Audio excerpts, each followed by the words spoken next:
Boa noite. Como eu anunciei na semana passada, hoje nós não teremos o nosso estudo bíblico online, né? Ao vivo, nessa hora, 7h30, porque eu estou participando de uma reunião, mas deixei três opções para vocês. Uma gravada aqui na continuação desse vídeo, falando sobre a família, o papel dos pais no ensino e na prática da vida cristã, com o pastor Aldrin Jensen. Faz parte das palestras sobre família cristã, promovidas pelo IRET, o Instituto Reformado de Educação Teológica. Deixei uma outra opção no canal do YouTube da igreja. Se vocês acessarem lá, podem ir na playlist onde diz família, tem uma outra palestra de aproximadamente 35 minutos com o pastor Roger Spianaro sobre a família enfrentando desafios pós-modernos. E a terceira palestra, que também está lá no nosso canal do YouTube da igreja, está lá na playlist ofertas, mas mesmo para quem está na televisão, quando acessar, provavelmente vai aparecer logo essas três opções, porque são os últimos 3 vídeos baixados, tá? É uma palestra do pastor João Loz, na igreja de Arapoti, sobre os princípios da oferta cristã. Muito bom também. Então, deixo essas 3 opções, vocês podem, nesse momento, escolher. Agora, na continuação do vídeo, vai vir uma que eu achei um pouquinho mais apropriada, assim, para a família, né? Sobre o papel dos pais no ensino e prática da vida cristã. Mas, se preferirem, também podem ir lá, ou no decorrer da semana, tem essas outras 2 opções que valem a pena, sobre a família enfrentando os desafios pós-modernos e os princípios bíblicos da oferta cristã. E na quinta-feira que vem, às 19h30, então, a gente continua com os nossos estudos sobre a primeira carta de João, e daí já estarei de volta, e a gente vai poder fazer ao vivo, né, online de novo, tá? Boa palestra para todos. Nossa saudação a cada um dos nossos ouvintes, daqueles que se encontram aqui presencialmente também. Temos então essa tarefa de falar a respeito do papel dos pais no ensino e prática da família cristã. Não viemos aqui para apresentar fórmulas, até porque nós não temos essas fórmulas. Mas nós viemos tratar a respeito de princípios estabelecidos na palavra de Deus. E nós, com uma certeza e uma confiança muito grande do Senhor, estamos aqui bem tranquilos, bem confortáveis em relação a isso, mas de forma alguma apáticos, que estes princípios possam nos mover para o exercício dessa missão desafiadora de sermos pais cristãos. Vamos a alguns princípios. Não estão todos aqui, é apenas um pontapé inicial para que você possa se interessar ainda mais por esse tema tão apaixonante e tão desafiador.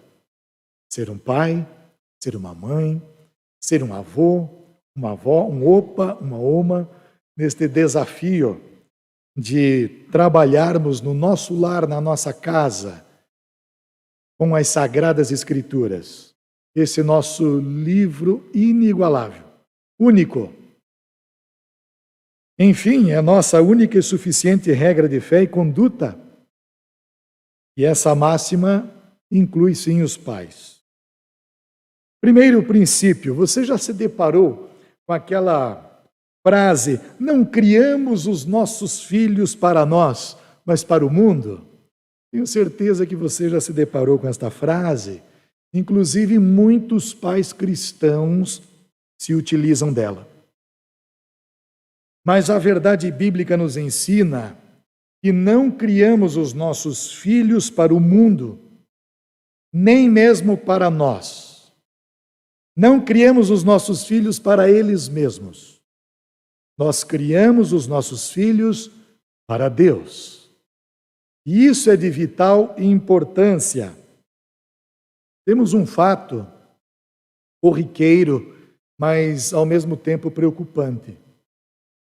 Nas escolas, geralmente professoras, pedagogas, as pessoas que estão envolvidas na questão do conhecimento, de passar informações aos alunos, estruturam o dia dos pais, o dia das mães. E são alguns pais e algumas mães que acabam confrontando as escolas no seguinte sentido: eu sou uma mãe e cuido do meu filho sozinha. Como é que vocês estruturam o dia dos pais?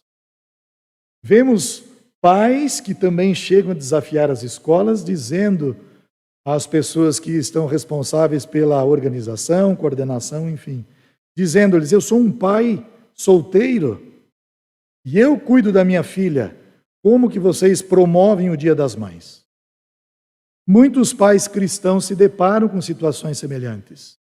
Há pais que solitários cuidam dos seus filhos, há mães que solitárias cuidam de suas filhas e que acabam se prestando a um papel como este nas escolas, de se deparar com uma situação como esta. Mas entendam este princípio vital, o princípio da entrega. Voltemos ao início aqui, daquilo que nós falamos há pouco. Nós não educamos um filho para o mundo, nem para nós mesmos, nem para si próprios, mas para Deus. Então, ainda que um pai ou uma mãe estejam criando por sua conta e risco um filho, uma filha, quando este entende e compreende o princípio da entrega para Deus, o dia de um pai ou o dia das mães numa escola é uma grande oportunidade para falar do amor de Deus. Filho, papai foi embora, mas vamos falar de um papai amoroso, de um papai perfeito, vamos falar do Pai do céu. Filha, sua mãe nos deixou, mas vamos falar de um princípio vital, vamos falar de um Deus que te ama, de um Deus que cuida da nossa casa, de um Deus que nos criou para o louvor da sua glória. Este princípio da entrega, ele se faz notório no batismo infantil. Nós extraímos das Sagradas Escrituras esta questão fundamental para a vida da igreja, para a vida em comunidade. A entrega dos nossos filhos acontece no seio da igreja, neste sacramento que foi instituído pelo Senhor Jesus. Mas nós também nos lembramos que vários personagens bíblicos tiveram suas vidas marcadas por entregas. Por exemplo, Gênesis capítulo 22, Abraão se dispôs a entregar o seu filho Isaque. Para quem? Para Deus. Nós vemos em 1 Samuel capítulo 1, verso 11, Ana se dispôs a entregar o seu filho Samuel para quem? Para Deus. Como nós vemos também em Jó capítulo 1, verso 5, um pai tão preocupado que orava pelos seus filhos e promovia entre eles a purificação como sinal de entrega para quem? Para o Senhor. Então este princípio bíblico, o princípio da entrega a Deus, é vital na família cristã. Mas eu separei também um outro princípio. Pais podem estar com os corações distantes de seus filhos, ainda que se façam presentes. Uma mesada maior não resolve o problema. Um filho chega para o seu pai tão atarefado, tão ocupado, e lhe diz: pai, quanto o senhor ganha por dia? E o pai lhe diz: eu ganho tanto, meu filho. E já em seguida o filho diz para o seu pai: papai, me dá 50 reais. E o pai, muito atarefado, ocupado, não pensa duas vezes e dá aquele dinheiro para o seu filho. No outro dia, o garoto vem com a mesma questão perante o pai. Papai, quanto o senhor ganha por dia mesmo? Eu ganho tanto, filho. O pai, sem refletir naquela questão que estava diante dos seus olhos, O filho, então, pergunta: papai, o senhor tem 20 reais? E aí o pai, sem refletir, entrega aquele valor para o filho. E assim foi por uns 5 dias, mais ou menos. Até que o pai, pela 5ª vez em que o filho se coloca diante dele, diz: garoto, alto lá. O que você está pensando? Não é possível que você esteja tomando uma atitude como esta. Eu quero saber exatamente do que se trata, quais são as suas reais intenções. Eu quero que você sente aqui agora e me explique o que está acontecendo. Então o menino disse: papai, só um instante, vou até o meu quarto. E aí o menino foi até lá e voltou com aquele valor todo que ele havia arrecadado naqueles dias e disse: papai, eu já tenho suficiente para pagar um dia de trabalho. O senhor pode me dar uma atenção agora? Então veja que interessante isso, né? Como isso nos traz um princípio interessante, o princípio relacional. Quando pais se propõem a se relacionar com seus filhos, há uma transformação imensa no caráter destes. Uma outra situação interessante é a respeito de um pai que se desesperou porque o filho faleceu de uma forma trágica. Então ele, perturbado, vai até o quarto do seu filho, que havia partido, e mexe nas suas roupas, nas suas coisas, para ter um pouquinho de conforto diante daquela situação tão difícil pela qual ele estava passando, até que encontrou o diário do seu filho. E então ele começa a folhear aquele diário, vai lendo página por página e se depara com uma página lá no meio do diário. A página onde o filho havia escrito: hoje papai foi pescar comigo. Foi o melhor dia da minha vida. Então isso é muito importante no desenvolvimento dos nossos filhos. Nós, como pais cristãos, precisamos fazer parte da vida deles. Nós temos a creche e atendemos várias crianças lá. E temos tido também a oportunidade de organizar eventos onde os papais, as mamães são convidados. Mas muitas crianças ficam esperando, com os olhinhos fitos na entrada, com aquela expectativa do pai ou da mãe aparecerem, mas eles não aparecem. E então nós damos a seguinte instrução para os pais que podem estar ali, para os pais que se dispõem a estar com os filhos ali. E nós dizemos: você pai, você mãe que pôde vir, adote uma criança, tire uma fotografia com ela também, para que ela possa ter então um pouquinho atenuada a sua expectativa em relação ao pai e à mãe que não puderam ver, ou que simplesmente não apareceram. E os pais são muito solidários neste quesito. Por isso, meus queridos, o princípio relacional é de altíssima importância. Uma outra questão que nós podemos pensar à luz da palavra de Deus é em relação ao princípio da generosidade. A raiz etimológica da palavra generosidade remete a bons princípios, ao exercício das virtudes. Os pais, neste ponto, devem ensinar, sim, devem ensinar seus filhos a lidar com o dinheiro, mas deixando claro que mais importante não é o preço das coisas, mas aprimorar os seus corações de maneira que se tornem corações generosos.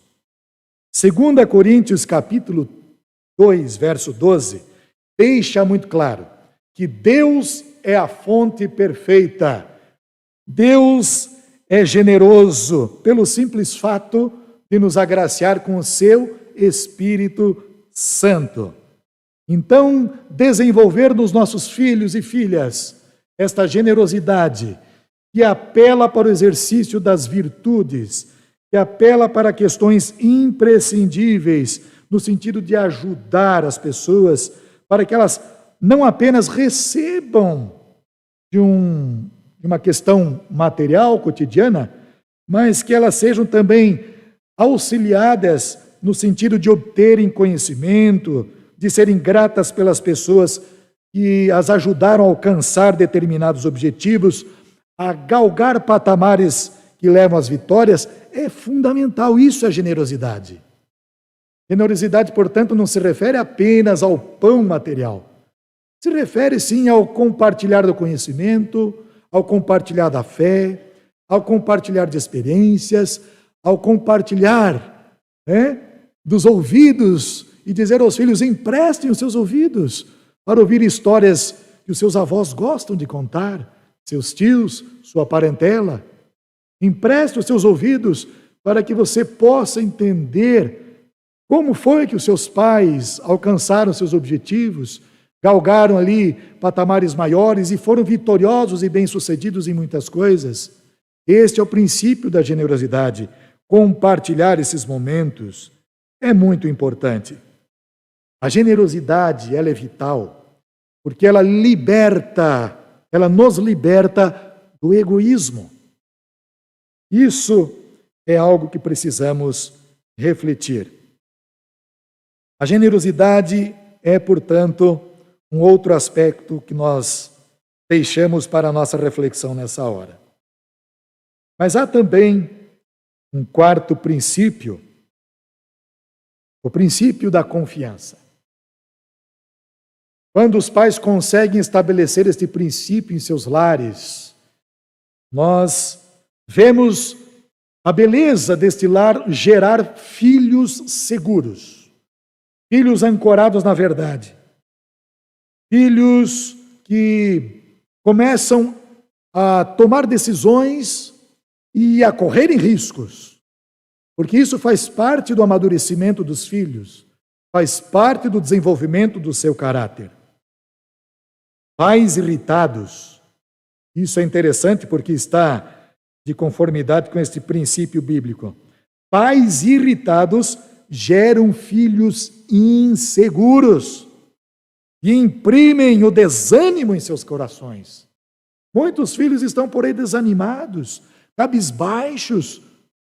Basta que você, se pudéssemos, se nos fosse dada essa autorização de entrar nestas casas assim, como se fôssemos, olhando assim, apenas como se pudéssemos passar desapercebidos. Quanta irritabilidade não encontraríamos em muitos pais. Colossenses capítulo 3, verso 21 fala sobre isso. Os pais são exortados a abandonarem estas práticas. Deixa eu apenas abrir um parêntese aqui. Eu não tenho aqui a pretensão de trazer questão mais voltada para a teologia, esses aspectos, mas eu vim mais por conta desta proposta, uma proposta mais prática, de um pai que não é perfeito, de um pai que não tem essa pretensão, de um pai que tem filhos maravilhosos, mas que não são perfeitos. São 5 filhos, viu? Não são perfeitos também. Mas daqui a pouco vou contar algumas questões que envolveram a nossa família e que foram questões que guardamos aí com muito carinho no coração, porque sabemos que tudo isso é proveniente do nosso Deus. Voltando então a Colossenses 3, 21, pais são exortados a abandonarem a prática da irritabilidade.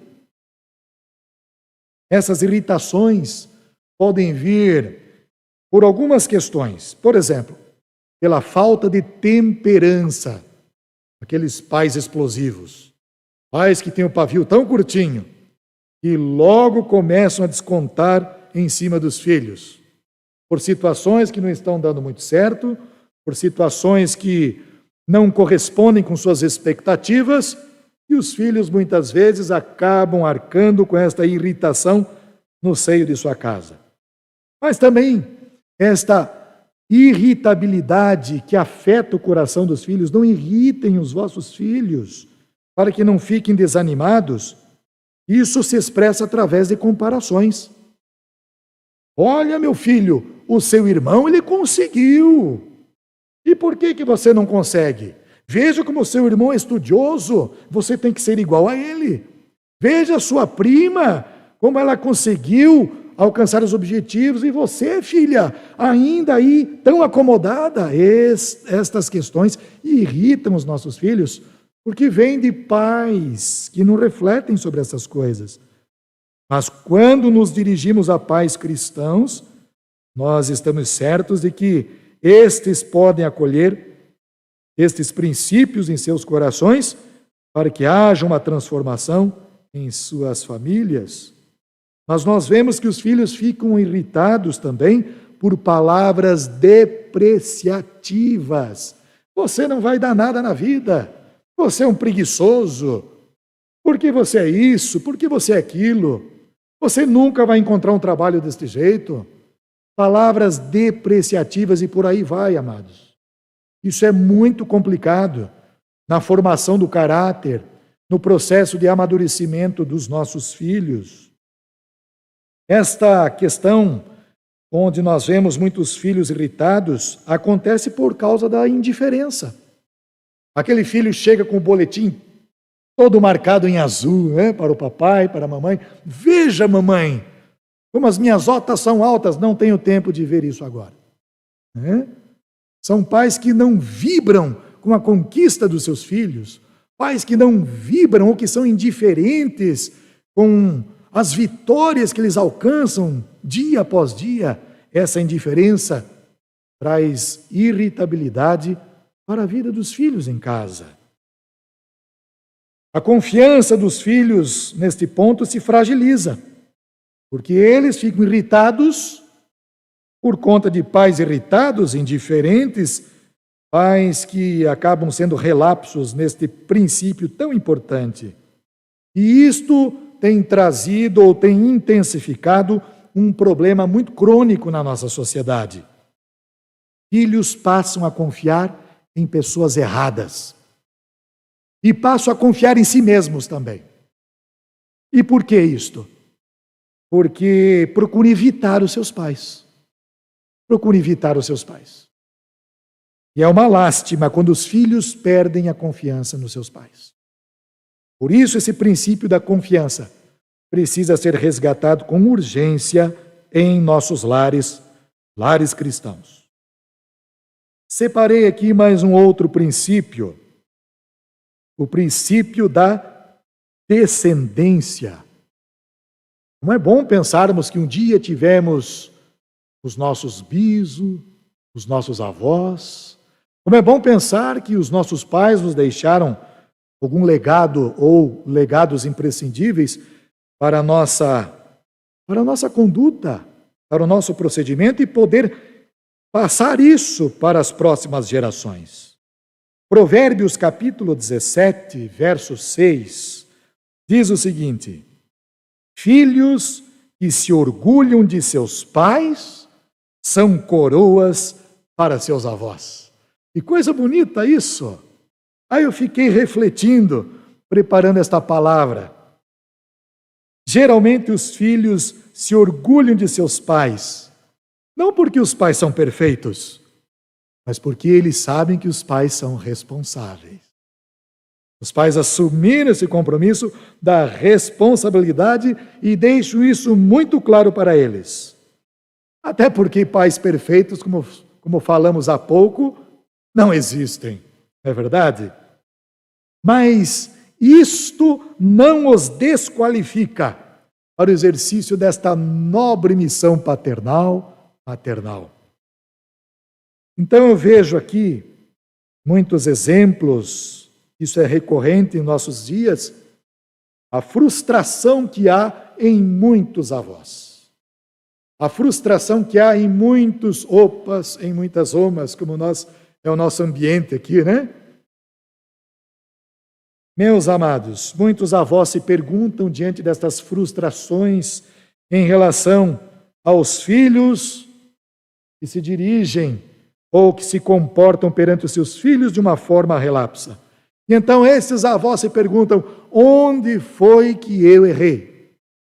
Onde foi que falhei na educação dos meus filhos?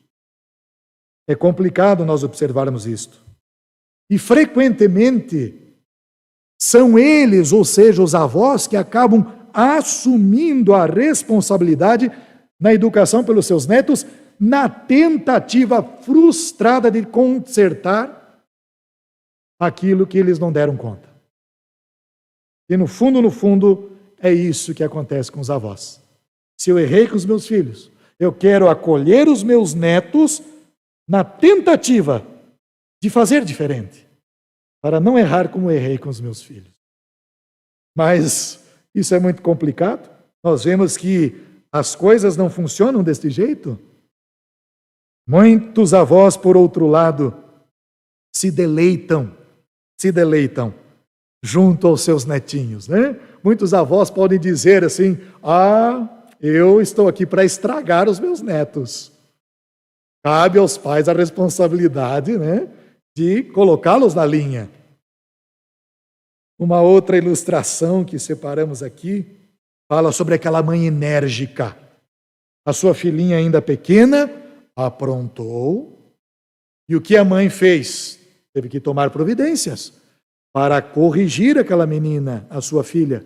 Colocou a sua menina, a sua filhinha, no cercadinho. E aquela sua filha começava a chorar, e já estava chorando aos prantos: eu não quero ficar aqui. E ali estava o vovô acompanhando a situação, e a mãe da criança disse ao próprio avô, ou ao seu pai: papai, o senhor não tire a minha autoridade, papai. Ela está chorando, ela precisa de correção, e é minha responsabilidade cuidar dela. E aquele avô com o coração doído, não é assim que os vovós ficam, né? Os avós ficam com o coração condoído quando vêm os pais aplicando esta disciplina, que já vamos falar daqui a pouco, na correção dos seus filhos. Então aquele avô aflito, vendo a sua netinha: vovô, faça alguma coisa. Ele teve uma ideia. Já que eu não posso tirá-la de lá, o avô tomou a iniciativa de entrar no cercadinho com a neta. E ali ficou com a netinha, ela se acalmou, e então nós vemos esse princípio, né, da descendência, a importância dos avós presentes, a importância de um biso, de uma bisa, de um opa, de uma oma. É tão imprescindível na construção de uma família cristã, avós sábios. Até porque essa ilustração, ainda que singela, ela expressa o que Deus fez conosco, né? O pecado nos colocou neste cercadinho, merecíamos ser punidos, não é o caso daquela mãe, ela estava corrigindo. E então o Senhor deixa a sua glória e vem até o nosso mundo para se identificar conosco e nos tirar daqui um dia para vivermos com Ele no reino da sua glória. Bendito seja o nosso Deus maravilhoso. O princípio da descendência. E isso nós vamos passando de geração para geração. É maravilhoso quando nós entendemos o nosso papel, cada qual dentro da sua correspondência na família cristã.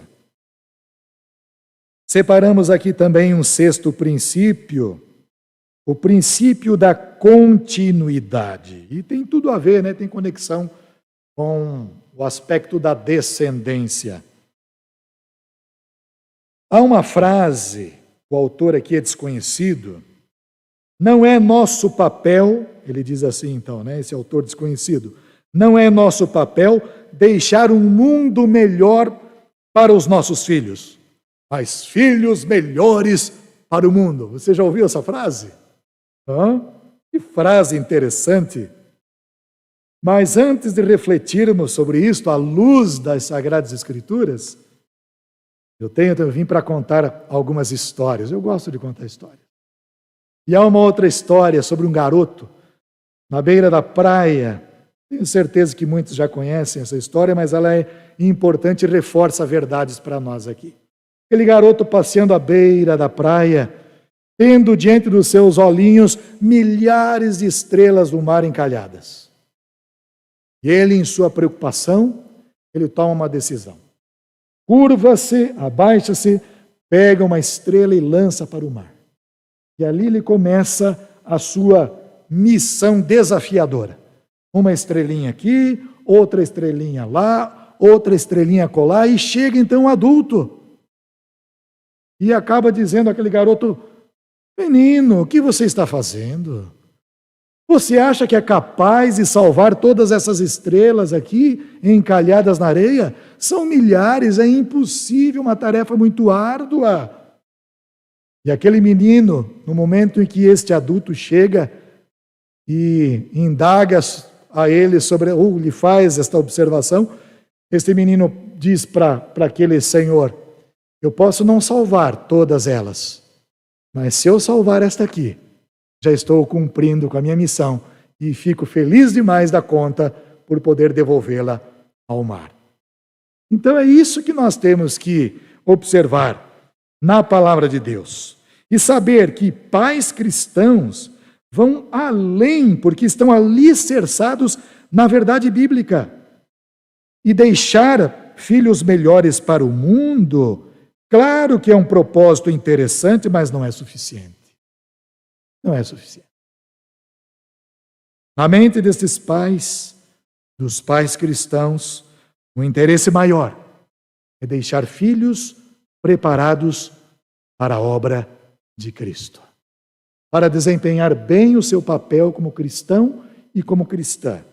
E isso interfere, consequentemente, diante de uma sociedade que será impactada com estes outrora meninos e meninas que agora crescidos promovem a transformação e vou além, a santificação de uma cultura ímpia, degenerada. Este é o papel de pais. É inevitável, amados, é inevitável. Um dia nós vamos olhar para os nossos filhos e filhas, netos e netas, a descendência que o Senhor permite que tenhamos diante dos nossos olhos para lhes dizer: tchau, meu filho. Tchau, minha filha. Chegou a minha hora. Estamos indo embora. Eu estou indo embora. E nós vamos embora mesmo. No dia da nossa partida, será um momento difícil nos despedir. Não é fácil. A despedida não é fácil. Mas quando este dia chegar, levaremos a certeza: se nós não estivermos com eles, Deus será a continuidade. Deus estará na sequência dos dias que eles vão viver sem nós, mas com Deus, firmes na rocha eterna, que é Cristo Jesus, nosso amado Senhor e Salvador. Mas hoje, que ainda não é o dia da despedida, né? Mas hoje está em nossas mãos o dever de formar uma geração de nobres, de filhos e filhas capazes de promover a transformação social. Como nós falamos e repetimos, a santificação da cultura. E por que afirmamos isto com propriedade? Porque isso é bíblico. O Salmo 45, verso 16, qualifica os filhos de pais crentes como príncipes. É extraordinário esse salmo. E aí nós temos o princípio da continuidade. Um princípio maravilhoso. Separamos aqui um outro princípio, o princípio da reverência. Obediência não se impõe. Obediência se demonstra. Se, como pais, infringimos os mandamentos do Senhor, não podemos esperar que os nossos filhos nos respeitem. Isso é muito sério. Os filhos, por que afirmamos assim? Porque os filhos replicam o que os pais fazem. Os filhos habitualmente replicam o comportamento de seus pais. O celular de uma mãe toca e ela imediatamente entrega a filha, dizendo para ela: eu não quero falar com esta mulher. Atenda esta pessoa aí, minha filha. Diga para ela que eu não estou. Então você faça este papel para a tua mãe. Diga a ela que a tua mãe não está. E aí a criança simplória atende aquela ligação e diz: a mamãe mandou dizer que ela não está. O que esta criança recebe? Algo perigoso e nocivo. Quando ela crescer, a tendência é replicar o comportamento da mãe. Um pai violento e trata com amargura os seus filhos, a tendência geralmente é que esses filhos, na fase adulta, repliquem um pai violento. Outros, obviamente, vão para outro extremo, e também não é saudável. E o próprio Cristo Jesus nos diz que devemos viver a temperança, sermos equilibrados, não vivermos nos extremos. Há uma falácia muito terrível. Filho, faça o que teu pai diz, mas não faça o que o teu pai faz. Que falácia, que vem carregada de um conceito fortíssimo de desobediência. O filho olha para esta frase, compara com o comportamento do papai e diz: meu papai é desobediente, eu vou ser desobediente também.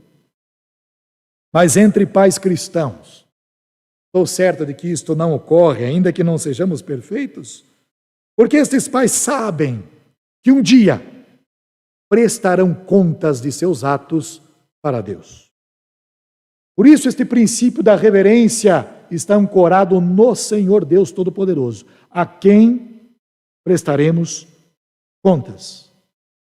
E isto, amados irmãos, está prestes a acontecer. Então, este contraste de dignidade precisa ficar muito claro. Pais não são amiguinhos de seus filhos. Pais não são coleguinhas, não são como os primos, não são como os irmãos. Pais cristãos são figuras sagradas que Deus concedeu a esta geração, por quem devem desenvolver um profundo respeito. Filhos que entendem isto, dedicam honra aos pais, agradam ao Senhor. É o que está escrito em Colossenses capítulo 3, verso 20. Uma mãe cristã, ela é sagrada, ou seja, o conceito de separação. Ela foi separada por Deus, pelas mãos do Senhor, no poder do Espírito Santo, redimida no sangue de Cristo, para exercer esta missão fundamental e imprescindível da maternidade, do cuidado com a filha, com o filho. É maravilhoso isto. Quando um filho, então, entendendo esse princípio que lhe é passado, olha para a mamãe e diz: eu quero ser que nem ela. Eu quero ser igual ao papai.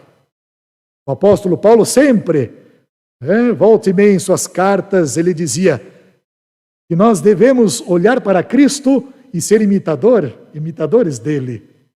Assim acontece com um filho que olha para o papai e para a mamãe e os tem em alta consideração. Eu quero ser que nem ele.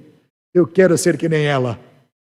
E aí eu tenho certeza que um pai cristão, ao invés de se inflar no ego e dizer, quer ser que nem eu, estou certo que pais cristãos dizem: eu peço ao Senhor que você seja melhor do que eu, além de onde eu cheguei, para a glória do Deus vivo e verdadeiro.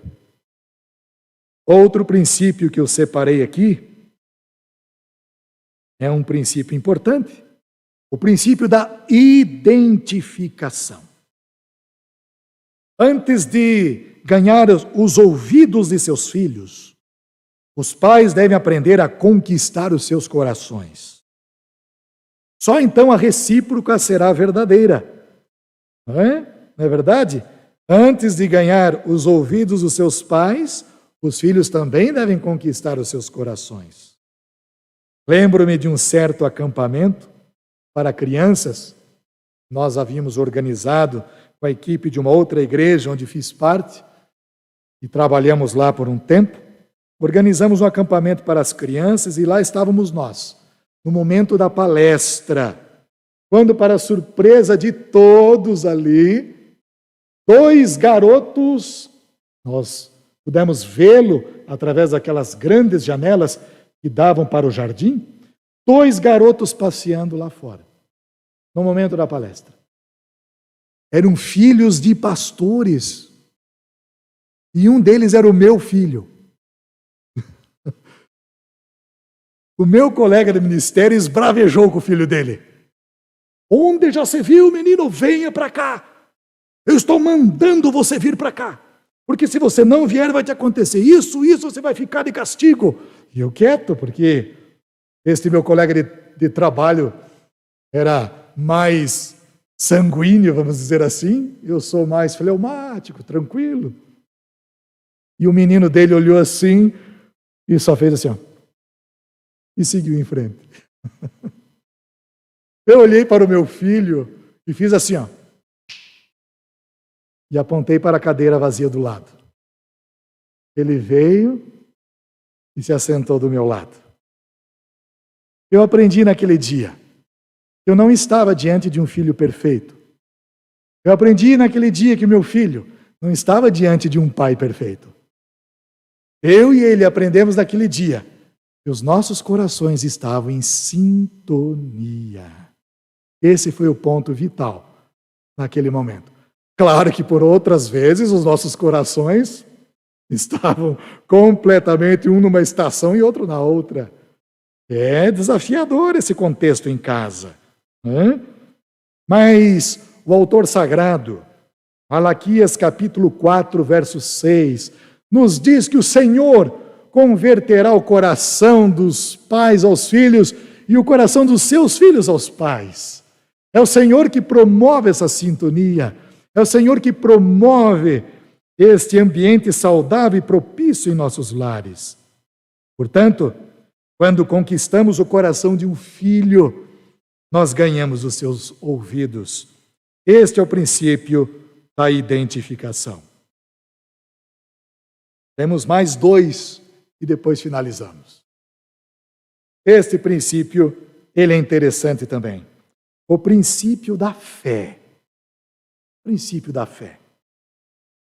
Pais precisam resgatar com urgência o culto doméstico. Com urgência. Com urgência. Não podemos esperar que as nossas igrejas sejam fortes sem que o exercício da fé comece em nossos lares, no culto doméstico. Romanos capítulo 10, verso 17 nos diz que a fé vem pelo ouvir da palavra de Cristo. É em casa que nós falamos do amor de Cristo, e falamos das virtudes de Cristo, da salvação de Cristo, do amor de um Deus eterno, de um Deus Pai Todo-Poderoso, que criou os céus e a terra. É em casa que nós nos deleitamos, na verdade, de sermos assistidos, onde o nosso próprio corpo é templo, é santuário do Espírito Santo. É em casa que esses ensinamentos são passados e devem ser compartilhados. É no culto doméstico que isso acontece. É em casa onde nós podemos abrir o catecismo e ter os nossos filhos assentados ao nosso redor para ensinar-lhes estas convicções.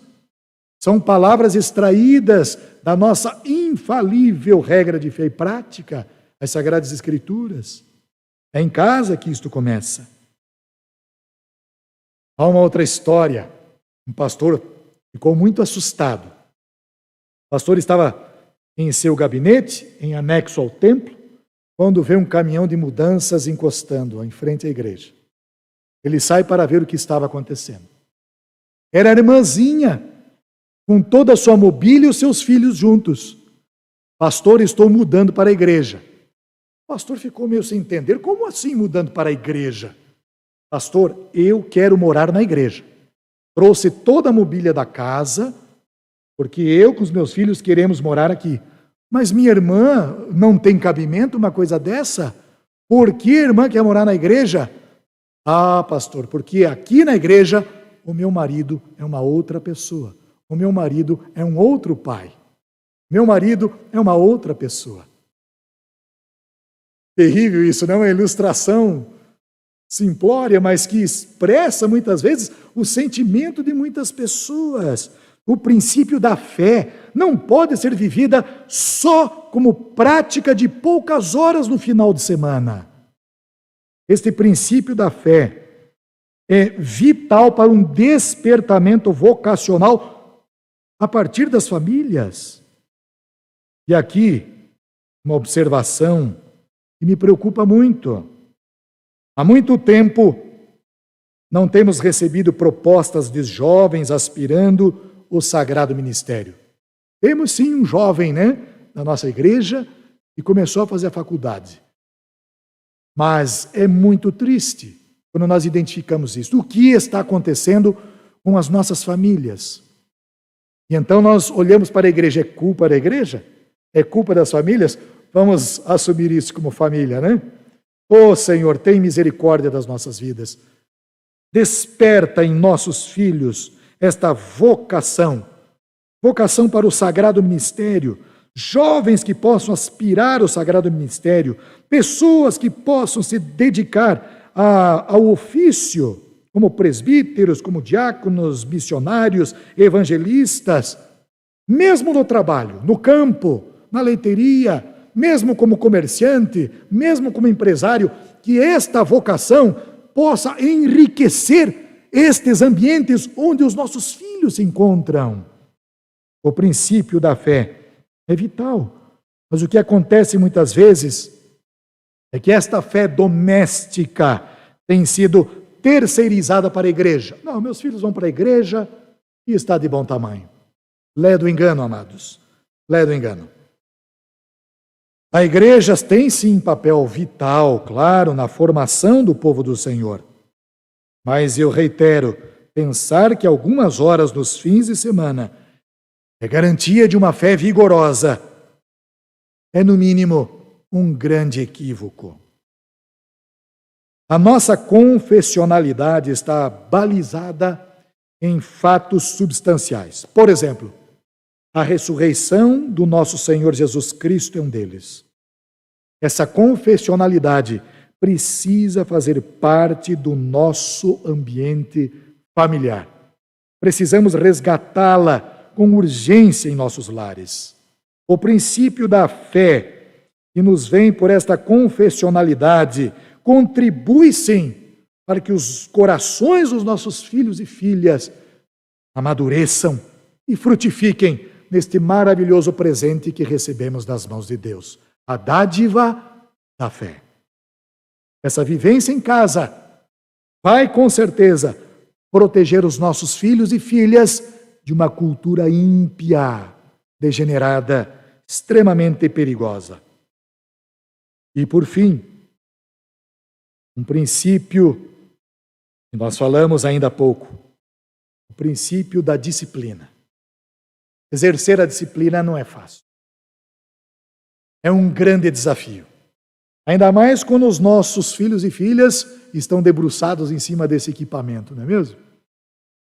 Exercer a disciplina.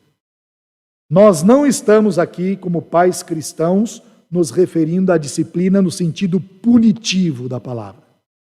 A disciplina, ela é corretiva, é para a libertação. E esta disciplina deve ser exercida em amor, mas também na verdade, com firmeza. Pais que retêm a disciplina, com esta disciplina, eles acabam comprometendo o desenvolvimento dos seus próprios filhos e filhas.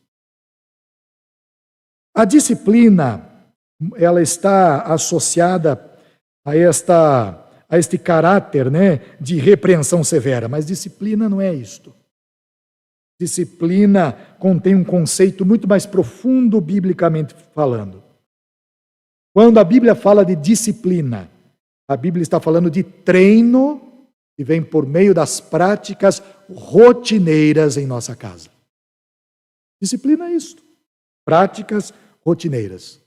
Os nossos filhos e filhas, eles têm a necessidade de serem treinados desde a mais tenra idade. Eles sentem essa necessidade. Por exemplo, arrumar a própria cama. Por exemplo, fazer algumas atividades conforme a faixa etária em que se encontram. Cuidar do animalzinho doméstico, aqueles filhos menores. Tirar o lixo, levar lá para fora. São exemplos de disciplina. Disciplina é treino. Treino diário. É fazer com que esta rotina seja incorporada no estilo de vida das nossas crianças, dos nossos meninos e meninas. E à medida em que o tempo vai passando, nós vamos delegando ou treinando os nossos filhos para tarefas maiores e mais complexas. E aí nós vamos imprimindo por meio da disciplina a responsabilidade no coração deles e delas. É fundamental. Eu gosto de cortar a grama, mas eu não gosto muito de lavar o carro, não. Nas duas situações, ainda pensando nos meus filhos pequenos, hoje eles são grandes, né? Hoje eles fazem por conta e risco, mas as minhas crianças, no tempo em que elas eram menores, e me refiro às duas mais novas, quando eu ia cortar a grama, elas imediatamente acabavam se envolvendo comigo, dizendo: papai, eu posso ajudar o senhor? Então, na minha mente, eu já tinha formado o seguinte: eu vou levar aqui 1h30, 2 horas para cortar o gramado. A maquininha não é tão boa assim, né? Então, eu vou gastar esse tempo aí. Mas quando elas acabavam por se dispor em me ajudar, eu pensava: ih, vai longe o trabalho. Vai longe. E então nós ficávamos ali a manhã toda cortando a grama. Começávamos às 8 da manhã, era 1h da tarde e nós terminávamos. Com a esposa: venham almoçar, está na mesa. E então eu acabei descobrindo que passar a manhã toda com as minhas filhas era melhor do que o serviço em si.